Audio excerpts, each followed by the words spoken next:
अस्सलाम वालेकुम, मेरा नाम है ज़ुहैब भट्ट और ये है आटा चीनी बहरान के बाद अफसरों का आने वाला बहरान बनाम सरकार।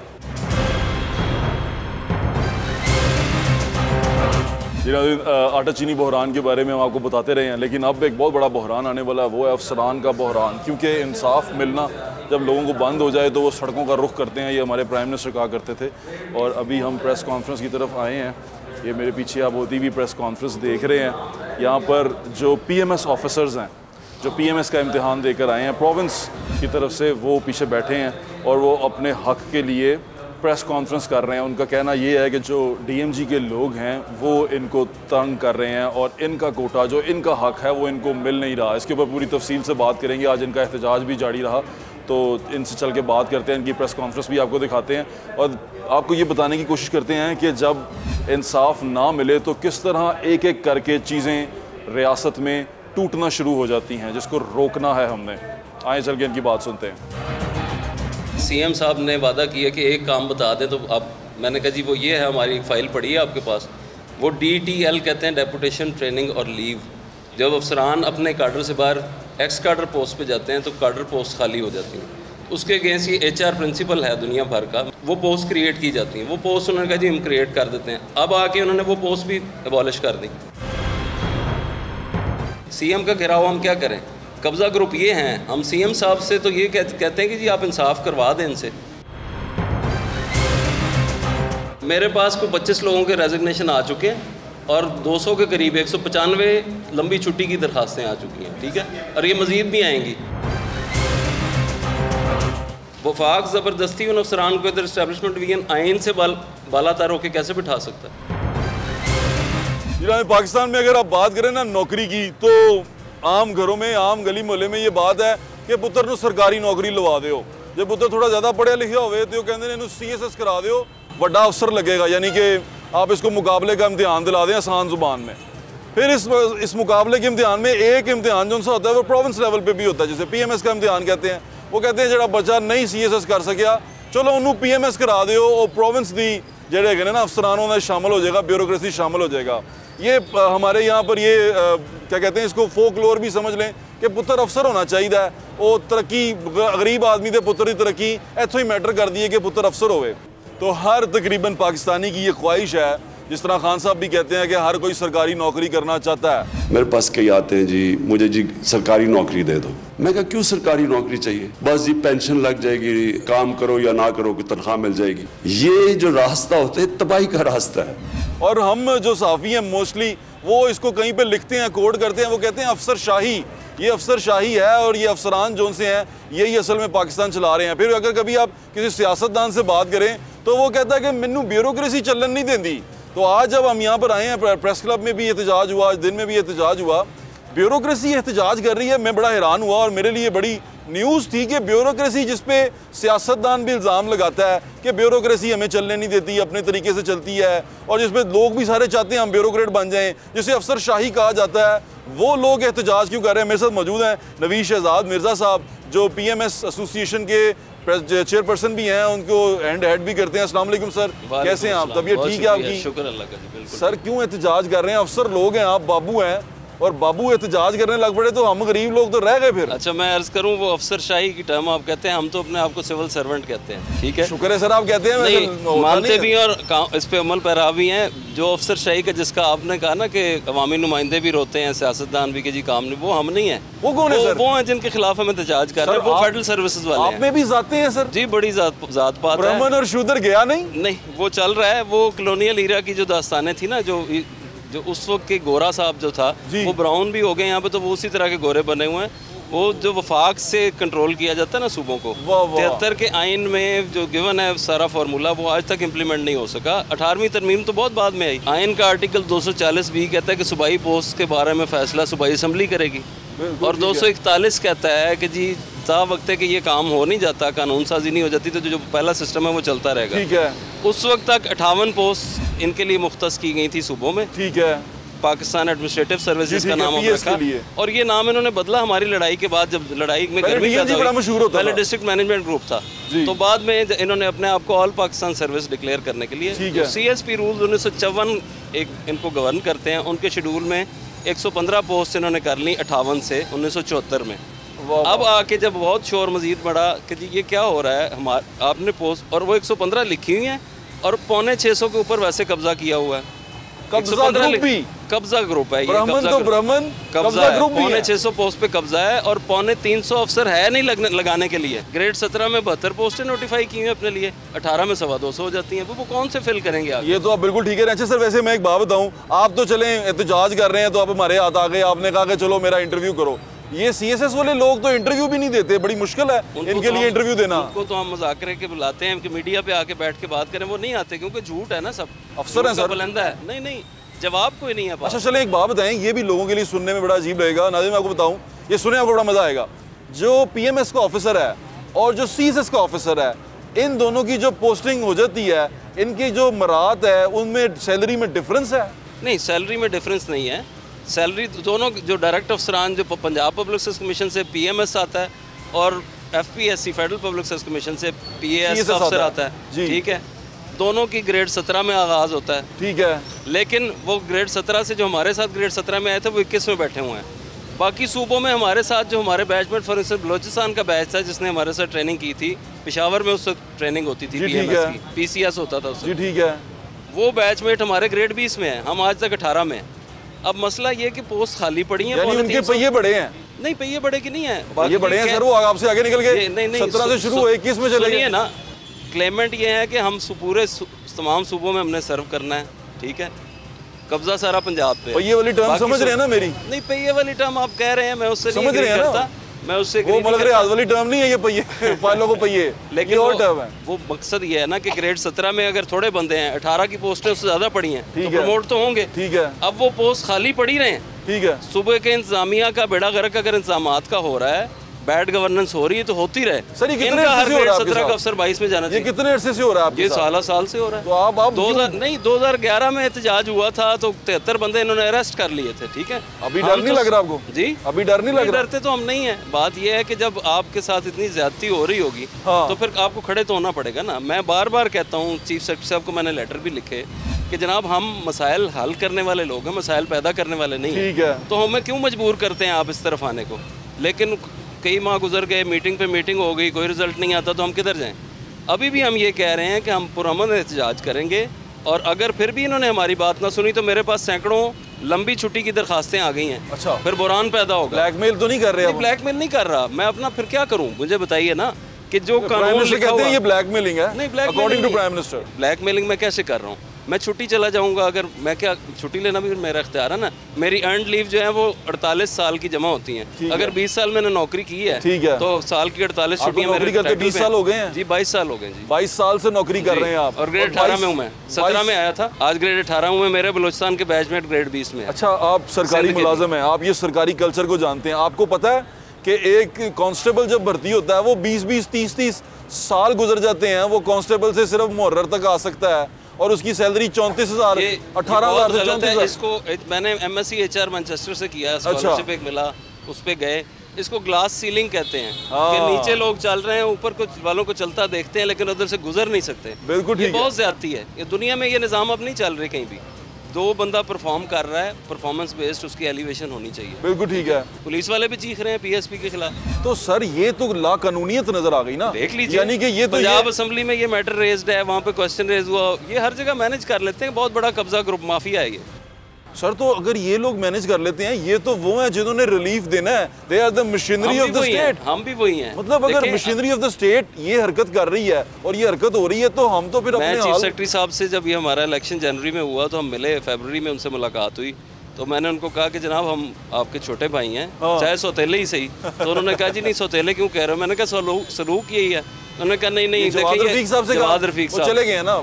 हाँ वो आज गए हैं, लेकिन ये कॉल तो हमने पहले से दी हुई है। अच्छा, कामरान अली अफजल साहब भी हमारे सीनियर गवर्नमेंट कॉलेज में मैंने सुना बड़े सख्त हैं वो, बड़े अच्छे अफसर। आप भी रावियन हैं? जी मैं भी गवर्नमेंट कॉलेज से अंग्रेजी किया था, उन्होंने MA इकोनॉमिक्स किया। अच्छा, वो भी रावियन सीनियर थे। जी हाँ, ये गवर्नमेंट कॉलेज के लोग तो बड़े एक दूसरे का साथ देते हैं। मैं तो अपने रावियन भाई मुझे मिल जाए मैं तो सर आंखों पे बिठाता हूँ। आगे फिर वो जो है ना जात पात बदल जाती है ना। सर इसका मतलब आपने ये ब्राह्मण और शूदर पाकिस्तान की सिविल सर्विसेज में कर दिया। क्लास सिस्टम नहीं होना चाहिए, क्लासलेस होनी चाहिए सर्विसेज। ये और रैंकर्स, एलिवेशन का, अच्छा चलें आपकी मौजूदगी का फायदा उठाता हूँ, ये रैंकर्स और पीएसपी क्या होता है, ये भी कोई टर्म चलती है? देखिए वही टर्म के जो पुलिस सर्विस है ना, वहाँ पे इस तरह का ग्रेड 17 का डायरेक्ट ऑफिसर नहीं आता। लेकिन वहाँ पर भी जो डीएसपी तक आ जाते हैं, देखिए उनका जो मैक्सिमम इंडक्शन हुई है, जो maximum induction senior most police service में हुई है प्रोविंशियल लेवल पे, वो इंस्पेक्टर्स की हुई है।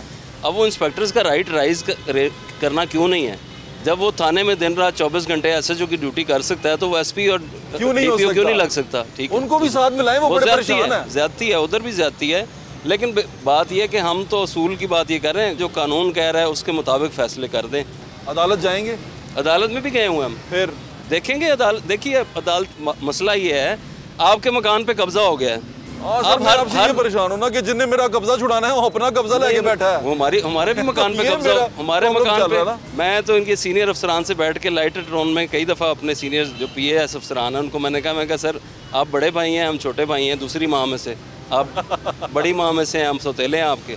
आपने घर के 8 कमरे हैं, ठीक है, 2 कमरों में हमें 4 छोटे सौतेले भाइयों को आपने घुसाया है, और 4 कमरे आपने 2 भाइयों ने रखे हुए हैं, तो जो 2 खाली पड़े हैं वो तो दे दें। सर हम तो आपकी तरफ देखते थे एज अ जूनियर भी, आपका गवर्नमेंट कॉलेज में अगर मैं आपका जूनियर हूँ तो मैं तो आपकी तरफ देखता था कि यार ये तो बड़ी अच्छी चीज़ है, नौकरी बड़ी अच्छी है, सिचुएशन बड़ी अच्छी है, बड़ा अच्छा करियर इनका स्टार्ट हो गया है। लेकिन जो आप मुझे कहानी सुना रहे हैं ये तो लाकानूनियत सी लाकानूनियत। बिल्कुल लाकानूनियत है। मसला सिर्फ ये सर्विस का और हमारी प्रमोशन का ज़ाहिर है, ये हमें इससे गजांद पहुँचती है, तकलीफ़ होती है, लेकिन उससे बड़ा इशू ये कॉन्स्टिट्यूशनलिज्म का इशू है कि आईने पाकिस्तान को नहीं माना जा रहा। ठीक, और जो पीछे सर मरवत साहब हमारे ऑल पाकिस्तान एसोसिएशन के सदर, उनकी वफात होगी कल हार्ट अटैक से, उन्होंने एक लेटर लिखा सेक्रेटरी एस्टैब्लिशमेंट को, आपकी नज़र से गुजरा होगा। हाँ जी सर, कि ये हाई ट्रीजन है, आप नोइंगली आइन को की पामाली कर रहे हैं। तो बदमाशी है सर, ये तो कर रहे हैं। अब भी हमें एहतजाज से रोकने के लिए धमकियाँ दी जा रही हैं कि जी दूर ट्रांसफ़र हो जाओगे फलाना, तो कोई मसला नहीं है, हम छुट्टी दे देंगे। हम भी कोर्ट्स में भी गए हुए हैं, मजीद भी इशूज़ पे चले जाएंगे, लेकिन ट्रांसफ़र कर दें। अच्छा वैसे मेजर धमकी यही है कि दूर ट्रांसफ़र कर, इसके अलावा कुछ नहीं है। नहीं, 2011 में जब सीरियस एहतजाज हुआ तो 73 लोगों को शमूल ख़वातीन के अरेस्ट किया गया। ठीक है, ये भी हो चुका है। तो सर जो अगर हम आपसे इंसाफ की तवक्को करते हैं, आप खुद इंसाफ के मुतलाशी हैं, डिप्टी कमिश्नर आफताबाद तक 3.25 साल अभी रह के आया हूँ। मैंने काली पट्टी बांधी थी, सीएम साहब वहाँ पे आए, उन्होंने कहा ये क्या है? मैंने कहा जी लंबी दास्तान है, क्या बताऊँ हेलीकॉप्टर के दरवाजे पे। फिर मैंने कहा कि जी मैं एक जुमले में अर्ज़ करने की कोशिश करता हूँ, तो उन्होंने कहा एक जुमले में कैसे लंबी दास्तान बताओगे? मैंने कहा बताता हूँ। आइन का आर्टिकल 240B जो आपको इख्तियार देता है, वो एस्टैब्लिशमेंट डिवीजन इख्तियार इस्तेमाल करता है, हम कहते हैं आप इस्तेमाल करें, ये एहतजाज है हमारा। उनको समझ आ गया था? उनको आया, उन्होंने कहा जी मैं बुलाऊंगा, फिर उनके इर्द गिर्द भी पीएएस का घेरा है, वो वो नहीं बुला सकते। हाँ, वो आप इस्लामाबाद ही अपनी आवाज़ बचाएं। आपको वज़ीर-ए-आज़म साहब सुन रहे हैं, हमारा प्रोग्राम बड़े शौक से देखते हैं, वो बैठ के फिर उस पर कमेंट भी करते हैं, तो वो आपको सुन रहे हैं। आप बताएं प्राइम मिनिस्टर साहब को कि ये हो क्या रहा है, क्योंकि वो असल में ब्यूरोक्रेसी के बहुत करीब हैं। मैं यही अर्ज़ करता हूँ कि बड़ी उम्मीद है कि आइन की बालादस्ती, क्योंकि तहरीक इंसाफ का नाम ले रही है, तो आइन की बालादस्ती कायम हो। आइन में जो लिखा है, जो कानून में लिखा है, उस पर अमल दरामद होना चाहिए। इतनी सी अर्ज़ है, जहाँ तक मेरी आवाज़ पहुँच सके, अगर पीएम साहब तक आपकी थ्रू पहुँच। प्राइम मिनिस्टर साहब ये आवाज़ ज़रूर सुनेंगे, क्योंकि मुझे याद है कई ऐसी मीटिंग्स में वो बुज़दार साहब से पूछने की बजाय कहा करते थे, चीफ सेक्रेटरीज को बुलाते थे और कहा करते थे जवाद ये काम क्यों नहीं हो रहा। ये अक्सर जो सुनने वाले हैं, मेरे जो सुन रहे हैं, जो ये बात जानते हैं, वो समझ जाएंगे कि जवाद ये काम करवाओ। बुज़दार साहब को बाद में खबर पहुँचती थी, जवाद साहब वो पहले काम करवा लेते थे, लेकिन अब जवाद साहब रुखसत हो गए हैं और एग्रीमेंट हो गया है कि दूसरा बंदा आ जाएगा, तो वो क्या करता है और आपकी और पीएमएस अफसरान से बात करवाते हैं। इनका जो एहतजाज है वो आप तक पहुंचाने की कोशिश कर रहे हैं। हम आवाज़ हैं, आवाज़ उठाते रहेंगे जब तक दम है, हमारे साथ रहें। सर आटा चीनी गायब होता था, अफसर भी गायब होने वाले हैं, छुट्टियां मांग रहे हैं, कहते हैं हमने 100 दिन की छुट्टी डाल दी है। जब कोई असर ना हो और आपकी कोई बात सुनी ना जाए, तो फिर उसके बाद ये आखिरी रिजॉर्ट है हमारे पास।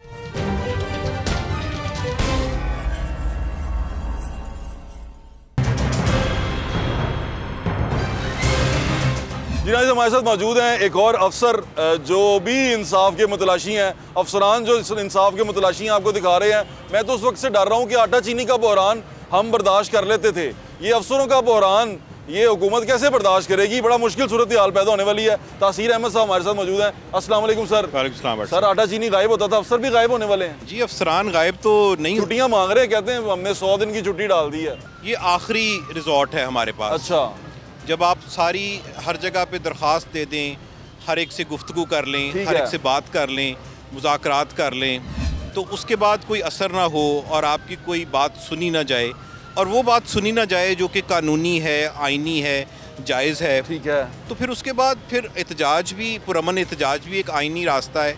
आइन प्रोटेस्ट का हक सबको देता बिल्कुल ठीक है। और अपनी अपनी लिमिट्स में रह बिल्कुल ठीक है। के, जो लिमिट्स हमारे लिए सरकार ने मुकर्रर की हैं, कानून ने मुकर्रर की हैं, उस लिमिट्स में रह के हम अपना एहतजाज। तासीर साहब, आप तो कानून की इस जंग को बड़ी बेहतर जानते हैं बहुत सारे लोगों से। कानूनी जंग जो सी है, ये लड़ना चाहेंगे आप? अदालत में लेके जाएंगे इस चीज़ को? क्योंकि अब आप उन अपने घर में अपने, जिस तरह पहले शहजाद मिर्जा साहब कह गए हैं, नवीद शहजाद साहब, कि आप अपने घर में अपने बड़े भाई से लड़ने लगे हैं, तो ये केस बड़ा लंबा चलता है घरों वाला। बट साहब देखिए, बात यह है कि हमारी जो जंग का तो नाम मेरा ख्याल है मैं नहीं दूंगा, जो हमारी जद्दोजहद है, जंग, जो हमारी एक जद्दोजहद है, वो इसलिए जद्दोजहद है कि जो कानून ने और आइन ने हर एक की रिस्पॉन्सिबिलिटीज़ और ड्यूटीज़ डिफ़ाइन कर दी। ठीक है। प्रोविंसेस का एक अपना सेटअप है, और पाकिस्तान एक फेडरेशन है जिसमें सूबों को एक मैक्सिमम ऑटोनॉमी दी गई। जी ठीक है। और उसमें सर्टन पैरामीटर्स डिफ़ाइन कर दिए गए। ठीक है। वो डिफ़ाइन लॉ ने भी डिफ़ाइन किए कि जी इतने ऑफिसर्स होंगे, दीज आर फेडरल ऑफिसर्स, उनकी रोटेशन होगी, वो सारे सूबों में जाएंगे, उनका और तरह का एक्सपीरियंस होगा क्योंकि उन्होंने और तरह के डिसीजन लेने हैं अल्टीमेटली। अब प्रोविंशियल सर्विसेज का भी उन्होंने एक एम्बिट फिक्स कर दिया। ठीक है सर। ये प्रोविंशियल ऑफिसर्स हैं, ये प्रोविंशियल ऑफिसर्स जो हैं वो इस डोमेन में रहेंगे, वो ये काम करेंगे, उनकी ये सीट्स होगी, उनकी ये कैरियर प्रोग्रेशन होगी, तो उसके मुताबिक ही हम अपनी बात कर रहे हैं। सर, आप मजिस्ट्रेट रहे हैं ना कहीं ना कहीं? जी, मैं अदालत करते रहे हैं? जी जी, लोगों को इंसाफ देते रहे हैं? जी, कोशिश करते हैं, फैसले भी करते रहे हैं। आज आप खुद इंसाफ के मुतलाशी होकर निकले हैं। सर, मैं ना अभी तक एक चीज़ को ना हजम नहीं कर पा रहा, एज अ ले मैन, गली मोहल्ले में फिरने वाला बंदा, मैं ये वो एडमिट नहीं कर पा रहा मेरा कि जो इंसाफ देते हैं वो लोग इंसाफ के मुतलाशी हैं, उनको इंसाफ नहीं मिल रहा, यानी कि जिससे मैं इंसाफ लेने जा रहा हूँ उसको इंसाफ नहीं मिल रहा, तो मैं रियासत से क्या तवक्को करूँ? मैं घर में बैठा हूँ, मेरी जगह पे कब्जा हो गया, मैं क्या तवक्को करूँ कि मुझे इंसाफ मिलेगा जब जिसने मुझे इंसाफ देना है, जैसे डीसी साहब बैठे हुए थे ना, ये डीसी थे, इन्होंने मेरा कब्जा छुड़वाना है, इन्होंने ठीक करना है, इन्होंने इंसाफ नहीं लब रहा, सानू कितने लबना? नहीं, बट साहब ये सिस्टम सर, बट साहब ये है कि हम जो अपना काम कर रहे हैं वो तो ईमानदारी से कर रहे हैं, लेकिन कुछ डोमेन्स ऐसी हैं, आपने इस मुल्क में बारहा देखा कि कोर्ट्स के अंदर जजेस को भी जाना पड़ता है। ठीक है। कोर्ट्स के अंदर आपको अपने ज़ाती केसेस के लिए भी जाना पड़ता है, सर्विस मैटर्स के लिए भी जाना पड़ता है। तो हम अपना राइट मांगने का मकसद ये नहीं कि हम आगे राइट दे नहीं रहे, आगे राइट तो हम दे रहे हैं और अपनी ड्यूटी अंजाम दे रहे हैं। कॉन्फिडेंस शैटर होता है ना आम बंदे का। लेकिन एक जो डिफरेंस ऑफ ओपिनियन, जिसको हमारे जो पैस ऑफिसर्स हैं वो इसको डिफरेंस ऑफ ओपिनियन कहते हैं। ठीक है। कि आपकी इंटरप्रिटेशन ऑफ लॉ ये है, हमारी इंटरप्रिटेशन ऑफ लॉ ये है। ठीक है। अब अपनी डोमेन के अंदर एक जंग लड़ रहे हैं। उसका जायज़ तरीका ये है, ठीक है, कि हमने उनको कहा कि इसका जब भी दो लोगों में कोई तनाज़ा हो तो उसका एक तीसरे आदमी को सालसी भी करवाई जाए। तासीर साहब, अभी ये जो आपकी जंग है इसमें एक वाज़िया एक नज़र आ रहा है, एक क्या कहते हैं ना, ट्रीजन कह दें, जैसे अभी नवीद शहजाद साहब ट्रीजन, तुझे ट्रीजन का नाम दे रहे थे कि सीटें 150 के करीब हैं और 600 के करीब लोग काम कर रहे हैं। आईने पाकिस्तान इजाज़त 150 से ज़्यादा की देता है और वो 600 से ज़्यादा काम कर रहे हैं, और ये वो कर रहे हैं जो आईने पाकिस्तान के कस्टोडियन हैं। ठीक है, आपके बारे में कायदे ने भी यही कहा था कि you are the custodian of this constitution, आपने ये लॉ लागू करना है, आप ये ला कानूनियत कर रहे हैं, आपके अंदर ये लोग कर रहे हैं, और आपके अंदर जो ऑफिसर्स बैठे हैं जिन्होंने ये संभालना था वो ये सब चीज़ें कर रहे हैं, तो फिर तो सर ख़त्म हो गई ना कहानी। जी देखिए, बात की तरफ जा रहे हैं हम। देखिए, बात ये है कि मैं तो ये समझूंगा कि अगर कुछ सीट्स वेकेंट हैं तो सीट्स का जो वेकेंट रहना है बहुत लंबे अरसे तक, वो भी पब्लिक इंटरेस्ट में नहीं है। ठीक है।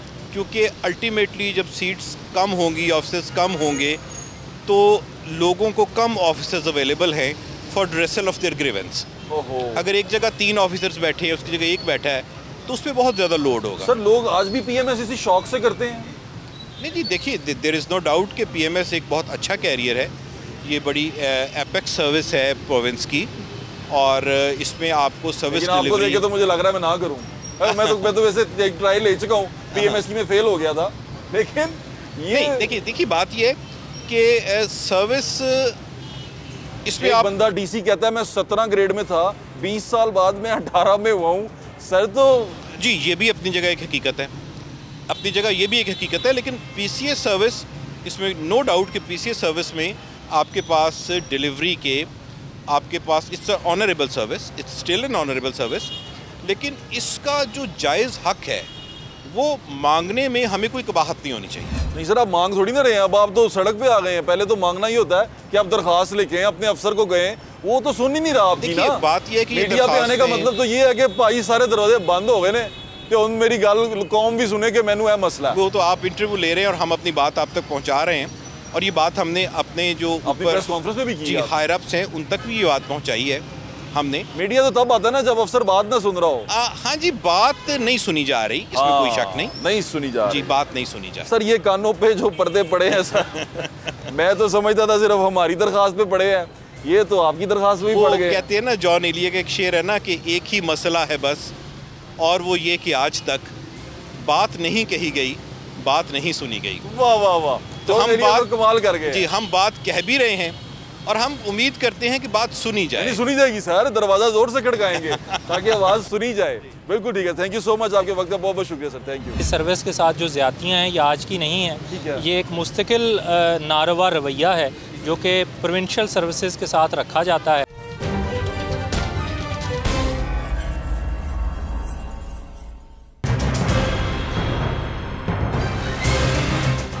एक और ऑफिसर हमारे साथ मौजूद हैं, शाहिद फरीद साहब, और PMS ऑफिसर हैं, और ये भी अपने हक की तलाश में निकले हैं, और जुस्तजू ये है कि जो इतने अरसे से नहीं मिल सका वो अब मिल जाए। अस्सलाम वालेकुम सर। वालेकुम अस्सलाम, कैसे हैं भट्ट साहब? खैरियत से आप? जी अल्हम्दुलिल्लाह। सर मैं पहले भी दो जो आपके कॉलीग्स गए हैं, मैं उनसे यही बात कर रहा था कि इंसाफ के असूल के लिए आप निकले हैं, लेकिन इस इंसाफ के असूल में अब आपने जो रास्ता अपनाया है वो आखिरी रास्ता समझा जाता है। इसका मतलब ये होता है कि भाई अब अगर आप मेरी बात नहीं करेंगे तो अब मैं एहतजाज पे आ गया हूँ। आप तमाम कानूनी और इदारा जाती जितने भी रास्ते थे उनसे गुजर आए हैं। जी बिल्कुल, हम पिछले काफ़ी अरसे से, बल्कि काफ़ी सालों से इस जद्दोजहद में हैं, और ये जद्दोजहद आज की नहीं है, ये जद्दोजहद हमारी कोई 30-40 साल पुरानी है और ये चल रही है। और जो हमारी सर्विस है, इस सर्विस के साथ जो ज़्यादतियाँ हैं ये आज की नहीं है, ये एक मुस्तकिल नारवा रवैया है जो कि प्रोविंशियल सर्विसेज के साथ रखा जाता है। सवाल ये है कि जब हम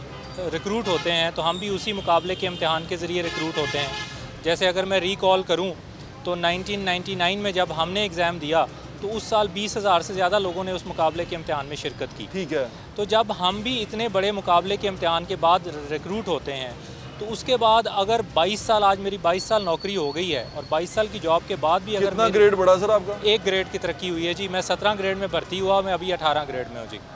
तो ये 22 साल के बाद same service, same sort of administrative responsibilities, same sort of deliverance करने के बावजूद भी अगर हमें तरक्की नहीं दी जाएगी तो हमारे पास एहतजाज के अलावा और कोई रास्ता बचता नहीं है। ठीक है, फेयर इनफ सर। सर अभी एक बात बताएं, आप क्योंकि इस सिस्टम का हिस्सा हैं, इस सिस्टम में मैंने देखा है एज एन ऑब्जर्वर, मैं आपसे बात कर रहा हूँ कि जितने भी इदारे हैं, जैसे पुलिस ले लें, जैसे आप जो दर्जा चहारम या किसी ऐसे डिपार्टमेंट को ले लें, उन सब में ये प्रॉब्लम है। यानी कि इनमें 2 फ़िरके हैं, जिसे मैं अपनी ज़ुबान में ब्राह्मण और शूद्र कह रहा हूँ, लेकिन बाकी उसे अफसरान कह रहे हैं ब्राह्मण और शूद्र ना कहें, लेकिन ये ऐसा ही लगता है। ब्राह्मण जो उनसे हैं वो क्लास और हैं, और जो शूद्र हैं जो लोअर क्लास के हैं, दर्जा चहारम से शुरू हों या 16 तक आएँ, 17 तक आएँ, वो लोग और हैं, उनकी प्रमोशन और तरक्की और तरह होती है, तो क्यों नहीं? और वो सब भी इसी प्रॉब्लम में हैं। तो आप उन सारों को भी अपने साथ मिला के ये आवाज़ क्यों नहीं उठाते? जैसे पुलिस में भी लोग हैं जो SP तक आ पाते हैं, इससे ऊपर नहीं जा पाते। 30-30, 34-34 साल उनकी सर्विसेज हैं, वो SHO भर्ती हुए हैं या वो कुछ और भर्ती हुए, DSP तक पहुंच के बेचारे रिटायर्ड हो जाते हैं। तो अगर आप इन सबको भी साथ मिलाएं, आपको नहीं लगता कि ये कलेक्टिवली एक मजबूत आवाज़ बनेगी? देखिए भट्ट साहब, डिस्क्रिमिनेशन जो प्रोविंशियल सर्विसेज के साथ है, ये डिस्क्रिमिनेशन पंजाब में बहुत ज़्यादा है जी। अगर हम बात करें बाकी तीनों सूबों की, अगर हम अपनी ही PMS ऑफिसर्स की बात करें तो हमारे जो कलीग, जो हमारे ही बैचमेट हैं, वो दूसरे सूबों में इस वक्त 20 ग्रेड तक पहुंच चुके हैं। अच्छा। जो मेरे ही बैचमेट हैं बलूचिस्तान में वो इस वक्त कमिश्नर कोयटा लगे हुए हैं। तो सवाल ये पैदा होता है कि ये सारा जो डिस्क्रिमिनेशन है प्रोविंशियल सर्विसेज के साथ, आप बिल्कुल सही कह रहे हैं, उसमें पुलिस भी है, हम भी हैं, ये सारी पंजाब में फोकस्ड है।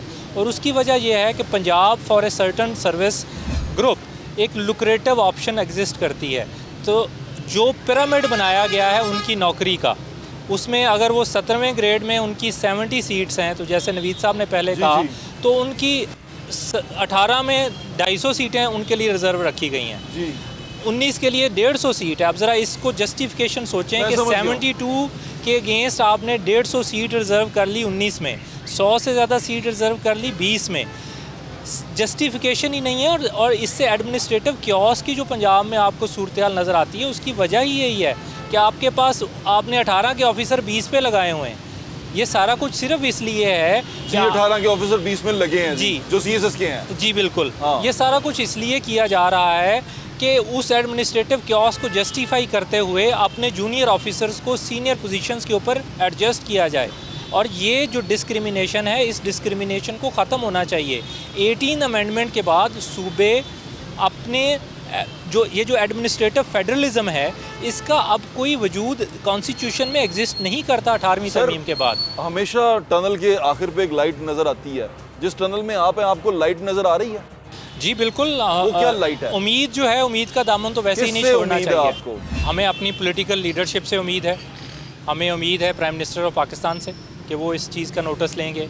हमें अपनी आज़ाद अदलिया से उम्मीद है कि वो हमारी इस मामले में सुनवाई करेंगी, क्योंकि ये वो डिस्क्रिमिनेशन है जिस डिस्क्रिमिनेशन में जहाँ हज़ारों ऑफिसर वो परेशान हैं, वहाँ पर जो एडमिनिस्ट्रेटिव स्ट्रक्चर है इस सूबे का, वो बहुत बुरी तरह तबाह किया जा रहा है। जी बिल्कुल किया जा रहा है। तो इसलिए हमें उम्मीद है कि हर वो शख्स जो दर्दमंद है इस मुल्क के लिए, वो हमारी बात के ऊपर गौर करेगा। आपकी बात सुनते हुए ना, आज सारे ऑफिसर्स की बात सुनते हुए मुझे ऐसा लग रहा था कि जिन के खिलाफ आप लड़ रहे हैं वो गोरे हैं, और ईस्ट इंडिया कंपनी में ब्रिटिश ऑफिसर्स हैं जो आए हुए हैं, और आप यहाँ के ब्राउन पीपल हैं जो उस गोरे के अफसर के खिलाफ लड़ रहे हैं। मुझे ऐसा एहसास हो रहा है। ये एहसास भी ख़त्म हो जाएगा हुजूर, वक्त है, वक्त सदा नहीं रहता।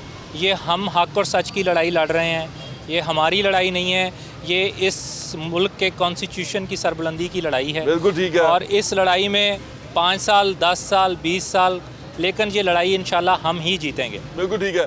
नाज़रीन, जो लोग मुझे सुन रहे हैं, स्पेशली वो लोग जो मुझे बहुत बहुत प्यार करते हैं, गरीब लोग, लड़ाई सिर्फ आटे चीनी की नहीं की दोस्तों, लड़ाई बहुत सारी है और वो लड़ाई जारी है। कहीं पे लड़ाई रिज़्क़ की चलती है, कहीं पे लड़ाई अपने हक़ की चलती है, कहीं पे इख्तियार की चलती है, लेकिन इस लड़ाई के अंदर जीत, ये याद रखिएगा, हमेशा उसकी होगी जो हक़ की साइड पे खड़ा होगा। तो कोशिश करें कि आप हक़ की साइड पे खड़े हों, क्योंकि जीत हमेशा हक़ की होती है। अपना ख्याल रखें, मुझे ज़्यादा इंशाल्लाह फिर मुलाकात होगी। अल्लाह हाफ़िज़। पाकिस्तान जिंदाबाद। मुसीबत में घबराया नहीं करता। यूं दे हमें आज़ादी के दुनिया हुई हैरान। 11 सितंबर को कायद हमसे जुदा हुए थे। मेरा मानना ये नहीं है, क्योंकि जब किसी की बात किसी के दिल में जिंदा होती है तो वो शख्स जिंदा होता है आपके अंदर। है कायद आज़म तेरा एहसान है एहसान। मैंने ये आपके तख़य्युल पे छोड़ा कि आप किसी को अपने सामने तसव्वुर करें और सोचें कि वो आपसे क्या पूछ रहा है, और ये एहसास कितना खूबसूरत है कि कायद आज़म आपके सामने है और वो आपसे बात कर रहे हैं। ऐसे में उठा दीन मोहम्मद का सिपाही। मुझे तसव्वुर में कायद आज़म लाने के लिए ये बेहतरीन है कि वो कभी इस पे बैठे थे, तो आज हम उनके सामने हैं।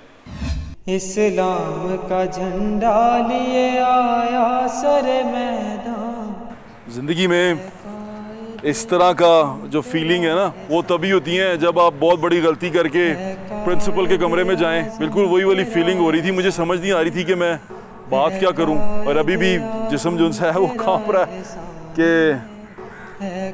क्या जवाब देंगे। बस यही सोचें, मेरे पास अब अल्फाज ही नहीं है।